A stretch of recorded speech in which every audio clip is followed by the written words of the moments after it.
Animated Podcast.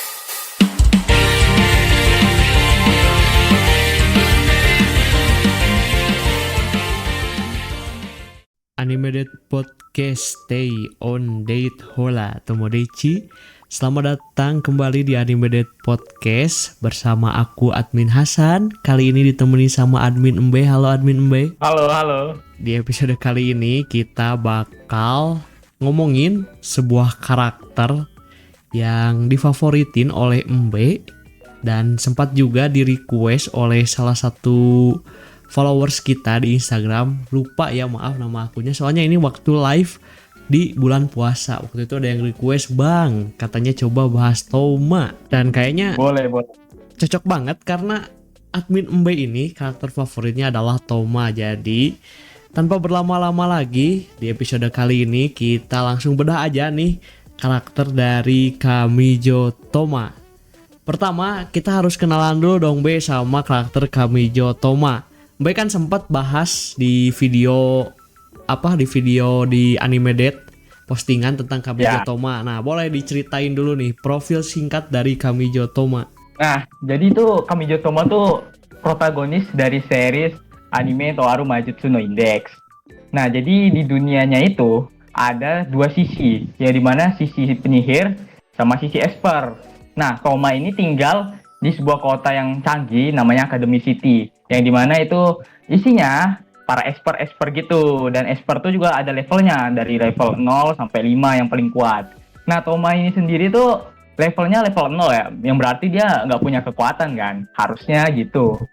Tapi dia punya kekuatan misterius yang bernama Imagine Breaker di tangan kanannya. Nah, kekuatannya ini bisa menghapus segala kekuatan supranatural, baik itu serangan penyihir ataupun serangan dari esper. Bahkan itu kekuatannya itu juga menghapus berkat Tuhan itu sendiri. Jadi si Toma ini selalu sial lah karena ada kekuatan ini juga gitu. Gua sih pas baca profilnya dan ketika coba nonton ya cukup menarik sih dari profilnya aja, karena premisnya cukup unik. Karena kan di dunia ciri khas dari anime Toaru Majutsu no Index itu ya tadi esper dan apa satunya lagi tuh? Penyihir. Nah, tapi si karakter ini malah tidak kedua-duanya. Jadi kayak beda sendiri, itu yang bikin seru tuh. Dari si profilnya tuh kayak jadi dia tuh beda sendiri. Terus ada julukannya, dia kan level 0 karena kekuatannya tidak terdeteksi gitu kan. Iya, dia dikira sama sistemnya itu nggak punya kekuatan, padahal karena kekuatannya ini nggak masuk kubu manapun ini. Betul, dan ciri khasnya lagi dari Kamijo Toma ya jelas, tentu saja tangan kanannya ya. Itu tangan kanannya jadi jadi trademarknya dia tuh di animenya. Betul. Nah, kalau soal si Toma nih menurut Mbe, kepribadian yang paling menonjol nih apa nih? Kebaikan hatinya sih sama pantang menyerah sih. Karena ini ya, dia sepanjang ceritanya rata-rata tuh dia misalnya ada orang random yang butuh bantuan, dia bakal nolongin walaupun itu bakalan ngorbanin nyawa dia. Jadi di situ aku kayak, wih, ini orang kayak keren banget gitu.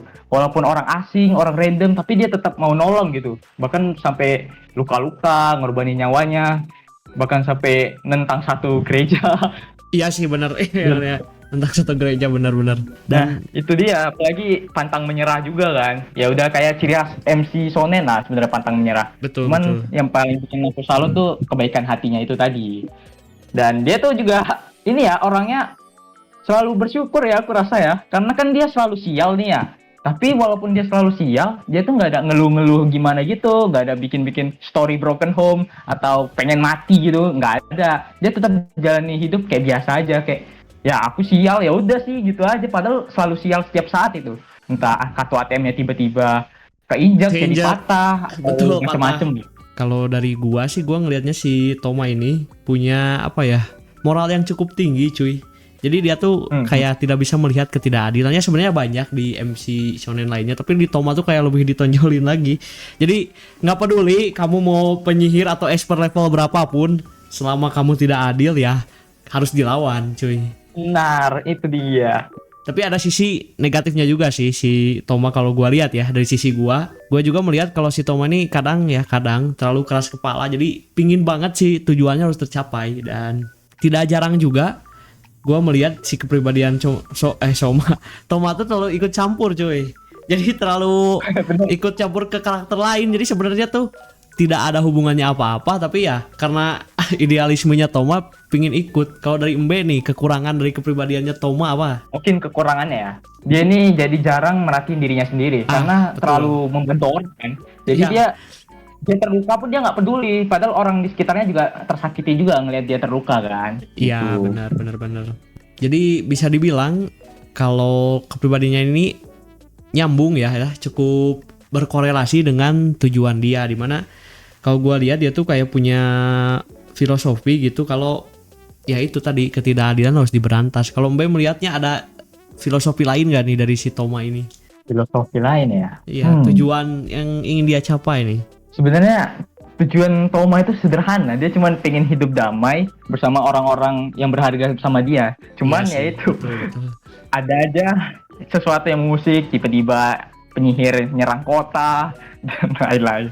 Yang bikin Toma harus terlibat dalam pertempuran tuh ya karena sebenarnya kedamaiannya dia terganggu ya.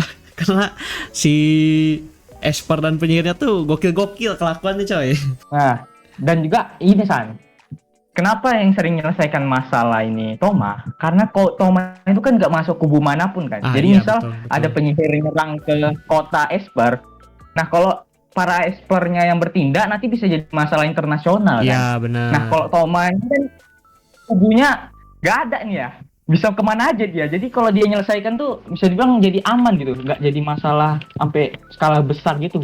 Betul, dan itulah yang serunya sebenarnya ya kalau gua lihat dari anime ini, karena kalau animation kebanyakannya ya, misalnya kita ngomongin karakter development, itu yang ditonjolnya adalah bagaimana kekuatannya dari cupu ke jago. Nah kalau Toma, kekuatannya nggak berkembang secara kekuatan, tapi yang bikin berubah tuh cara pandang dan tekad dia gitu.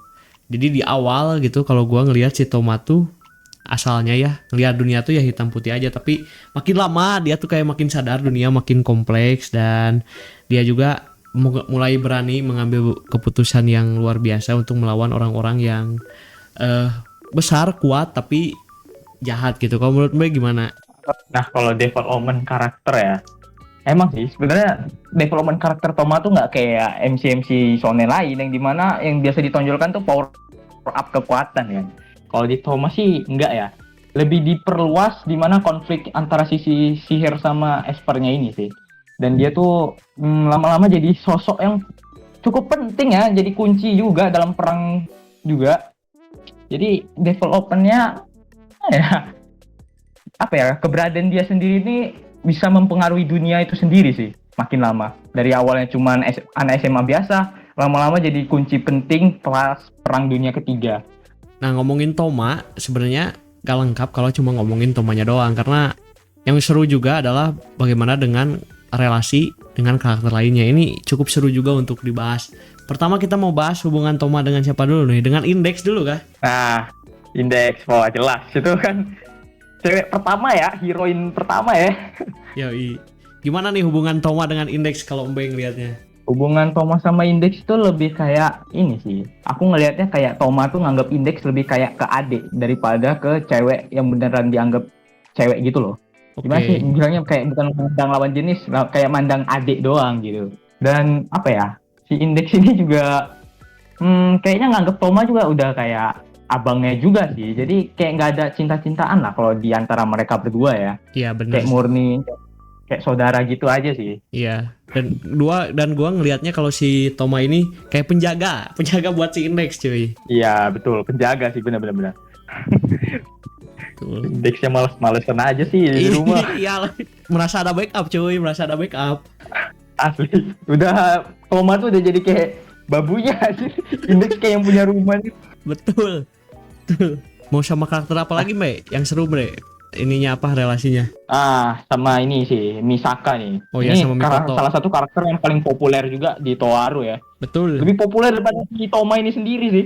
Betul. Itu sering. Nah, kalau si Misaka ini kan Esper level 5 ya, berarti dia termasuk Esper terkuat ya. Kuat. Nah, kalau hubungan dia sama Toma ini, si Misaka ini suka sama si Toma karena si Toma tuh ada ikut campur ngebantu masalahnya si Misaka. Kayak apa ya, si Toma ini ada bantu Misaka ngelawan salah satu Esper terkuat tuh, yang benar-benar paling kuat di kota itu, si Akselerator kan.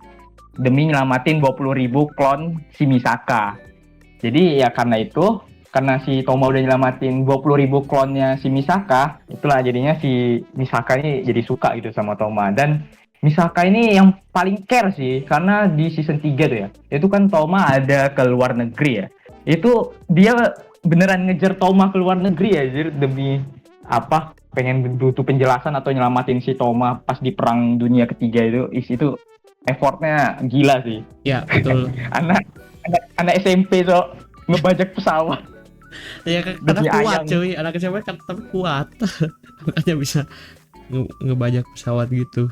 Nah, salah satu yang karakter yang aku juga paling suka ini Akselerator. Ini Akselerator. awalnya musuh ya, Ya, awalnya yang musuh. tadi kita bahas. Nah, Akselerator ini kan musuh ya. Itu tapi setelah dia dikalahin Toma, itu pandangan dia mulai berubah. Betul. Dia tuh apa ya? Awalnya dia kan pengen jadi yang terkuat kan, tapi setelah dikalahin Toma dia udah nggak mikir gitu lagi. Dan malah dia jadi karakter lebih baik. Dia malah mandang Toma jadi kayak pahlawan, malah kayak diidolain si Toma nih sama si Iya. Akselerator ya. Iya. Bahkan awal-awalnya nih ya, Akselerator ini selalu ngomong dia tuh penjahat kan, tapi dia nyelamatin, tapi sebagai anti-hero. Jadi dia ada ngebunuh juga. Tapi makin kesana udah nggak gitu lagi cara dia sih. Bener-bener perkembangan development karakternya the best sih. Ini karena Toma juga sih. Selain Akselerator ada lagi nggak nih, Me? Atau 3 itu doang nih karakter yang menarik? Sebenarnya banyak ya relasi Toma yang menarik nih ya. Ya. Karena semua musuh yang dia kalah itu rata-rata nanti jadi relasi dia itu sendiri, jadi teman gitu. Iya sih, betul. Yang sudah dikalahin tuh tak jarang jadi temen, cuman memang yang paling awal-awal yang paling berkesan ya Akselerator ya. Sama sebenarnya kalau yang paling menarik ya, teman ini aku kurang tahu ya karena aku kurang baca novelnya. Tapi ini pendiri kota Academy City itu kalau namanya Alistair kan. Iya. Itu juga jadi relasinya Toma. Dan yang aku dengar ya, sebenarnya alasan si Alistair ini bangun Academy City itu untuk Toma itu. Jadi kalau nggak salah tuh Alistair itu membangun kota itu untuk mencari Imagine Breaker. Karena dulu Imagine Breaker tuh ada sama dia kekuatannya. Wah, itu agak terkejut sih ya gue. Betul. Ternyata ada hubungannya gitu. Ngomongin soal Imagine Breaker, kita nggak lengkap kalau nggak ngomongin Imagine Breaker itu sendiri. Nah, Mbak boleh dijelaskan nih Imagine Breaker, kekuatannya seperti apa, lalu apa yang menarik dari kekuatan ini? Nah, Imagine Breaker ini kan tadi udah dijelasin ya. Kalau bisa menghapus segala kekuatan supranatural gitu Betul. kan. Cuman itu tuh kekuatannya nggak bisa nyerang pakai jarak jauh. Dengan kata lain, itu Toma harus bersentuhan langsung sama sama sumber kekuatan Itu yang menarik. itu. Itu yang menarik. Nah, jadi nggak bisa tuh dari jauh udah bisa ngilangin serangan Kekuatan. sihir segala macam, nggak bisa. Harus nyentuh dulu. Iya, betul. Apalagi kan Imagine Breaker-nya cuman work ke kekuatan yang bersifat supranatural kan. Nah, kalau Toma kena serangan peluru ya nggak bisa nangkis. Nggak bisa, betul. Tetap tidak terlawan dengan Imagine Breaker. Apalagi kekuatannya tuh cuman dari ujung jari sampai pergelangan tangan doang. Iya. Sisanya enggak. Harus spesifik Oh di iya. situ. Nah, dan juga karena ada Imagine Breaker ini, Toma tuh nggak bisa di heal pakai sihir. Iya. Karena tangannya bakal ada cancel itu. Dan juga ini aku gimana ya? Aku sok-sok fans Toma tapi sebenarnya belum baca novelnya juga nih. Tapi yang aku dengar-dengar, aku kan ada join komunitas. Jadi sebenarnya kayaknya tuh Imagine Breaker ini sebenarnya kunci untuk menyegel kekuatan yang ada di dalam Toma itu sendiri. Karena kalau Imagine Breaker tuh hilang, kayak contoh pas tangan Toma terpotong gitu, itu keluar naga. Itu 8 naga yang udah muncul di anime 8 ya. Betul. Kayaknya lebih dari aslinya. Terus juga pas di perang dunia ketiga itu yang muncul beda lagi. Itu invisible thing, sesuatu yang nggak terlihat tapi kekuatannya itu bisa nangkis serangan yang bisa menghancurkan bumi. Kan waktu itu Toma lawan villain yang kekuatannya bisa ngancurin bumi dalam sekali serangan.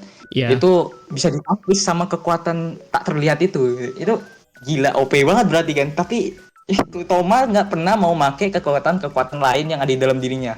Mungkin karena dia nggak paham juga ya. Iya. Jadi yang selalu dipakai Imagine Breaker aja Breaker. doang.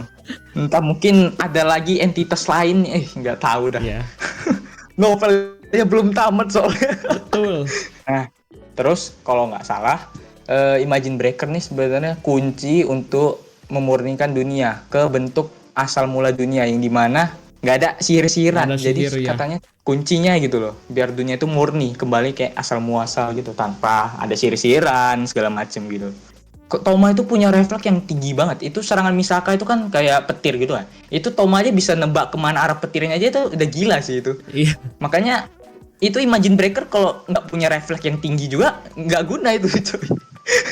Tapi naganya itu ya, setiap naganya itu juga punya kemampuannya masing-masing, Oh iya, beda-beda.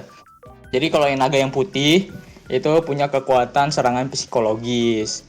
Jadi kalau misalnya naga ini gigit lawannya, nanti lawan tersebut akan kehilangan ingatannya. Oh iya, ini ada nih di episode 9 di season 1. Terus ada Blind Dragon atau Dark Dragon. Naga ini punya kekuatan efek psikolog juga yang sangat kuat. Tapi kekuatannya apa ya? Oh, kalau misalnya ada orang yang dekat naga ini, dia akan mengalami teror dan kebingungan yang sangat luar biasa. Buset. Ngeri. Terus ada juga One Eye Dragon yang bentuknya kayak kobra, naga bermata satu. Ini naga air yang dapat memanggil badai hujan. Terus taringnya juga punya racun yang sangat murni. Jadi makhluk hidup apapun yang kena gigitannya tuh udah pasti mati atau enggak ya mengalami hal yang lebih buruk dari kematian. Terus ada juga Four Eye Dragon, naga hijau yang punya 4 mata, yang memiliki kekuatan ilusi dan hipnotisme yang dapat menghancurkan batas antara mimpi dan kenyataan. Buset, ini kenapa naganya OP semua ya? Iya, makanya Terus itu. ada Red Dragon, Flame Dragon ya, atau Flame Dragon lah. Ini naga api sih, ya naga api lah gitulah. Terus Ice Crystal ya, ini udah pasti kekuatan es lah ya. Terus Spearhead Dragon, naga yang kuning nih punya kekuatan petir. Kemudian ada Angel Dragon. Kekuatannya mentransmisikan atau mengubah objek, suatu benda atau energi kehidupan menjadi debu. Wih. Jadi debu gila. OP banget ternyata ya. Ini pun sebenarnya pas 8 naga ini muncul tuh nggak sengaja tahu, karena tangan Toma kepotong. Langsung keluar semua. Iya gila tuh. Kita langsung masuk sesi terakhir saja kali ya. Yaitu kita bakal bahas nih pelajaran apa aja sih yang bisa kita ambil dari seorang Kamijo Toma. Silahkan admin B, kalau dari admin B apa nih?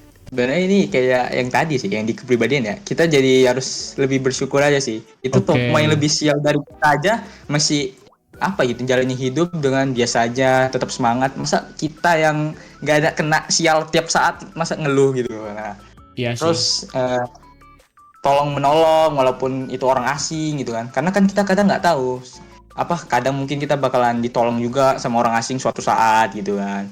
Ya betul. Pantang menyerah juga ya, kalau mau capai cita-cita ya pantang menyerah. Terus apa lagi ya, menolong orang tulus ya, itu termasuk yang tadi sih. Iya. Apalagi ya, Toma ini sangat saya suka ini, bingung nih, terlalu banyak ini bagian yang hebatnya. Iya. Oh ya, Toma tuh dia nggak suka ya nindas-nindas gitu, malah dia tuh punya sifat memberontak terhadap sesuatu yang menurut dia salah. Jadi mungkin ini salah satu sifat yang harus kita punya juga, dimana misalnya kita emang merasa itu nggak benar, kita harus berani bersuara gitu. Betul. Setuju sih. Setuju. Kalau menurut gua ya, karakter yang dari Toma ini yang ngebedain dengan karakter lain ya, tadi yang bisa dipelajari adalah jangan takut ketika kamu berdiri sendirian ya. Kamu membela yang benar, meskipun orang lain mencemooh, tapi kalau menurut kamu itu adalah sesuatu yang benar, tapi misalnya orang lain nggak bisa dibilang nggak percaya sama kamu atau gimana ya, tetap saja kamu harus tetap bersuara gitu. Jadi, dan ketika melihat ketidakadilan, cobalah untuk berkata itu tidak adil. Misalnya kita tidak bisa melakukan lewat tindakan gitu, ya bisa lewat ucapan kita bilang itu tidak adil. Atau misalnya kita nggak berani lewat ucapan, ya sejak dalam pikiran kita harus adil. Jadi kita harus katakan itu tidak adil. Jangan melihat sesuatu yang tidak adil itu sebagai sebuah keadilan. Itu saja kalau dari gua. Nah itu dia, benar sih menyuarakan keadilan tadi. Soalnya itu ada juga kan Toma jadi musuh satu dunia karena menyalahkan salah satu dewa sihir yang udah ngancurin dunia. Itu berani sih, bisa tetap jika dia merasa itu benar, dia bakalan tetap lakui gitu walaupun dimusuhi satu dunia gitu, wis. Betul. Oke, kalau begitu admin B, sebagai seorang yang sangat menyukai Toma, berarti apa ya, approve ya Toma karakter shonen yang cukup the best ya dari segi karakter Wah. ya. Menurut aku sejauh ini nonton anime itu MC terbaik sih. Oke, MC terbaik ya, jadi si Kamijo Toma ini. Nah, selalu nomor 1 di hati saya. Oke, nice banget. Oke, terima kasih buat Tomodachi yang sudah mendengarkan episode kali ini. Kalau menurut kalian nih ada pembahasan yang kurang atau kalian punya pembahasan teori-teori menarik tentang Kamijo Toma, kalian boleh tambahkan di kolom komentar di YouTube, di Spotify ataupun di Instagram. Dan kalau kalian pingin dengerin episode podcast Animeded lainnya, kalian bisa langsung subscribe aja ya di YouTube Animeded Indonesia, dan jangan lupa follow di Spotify Animeded Podcast. Dan buat kalian yang mau lihat postingannya admin Embe soal anime, kalian bisa langsung ke TikTok aja di Animeded. Dan mungkin demikian dulu untuk episode kali ini. Sampai berjumpa di episode berikutnya. Stay on day.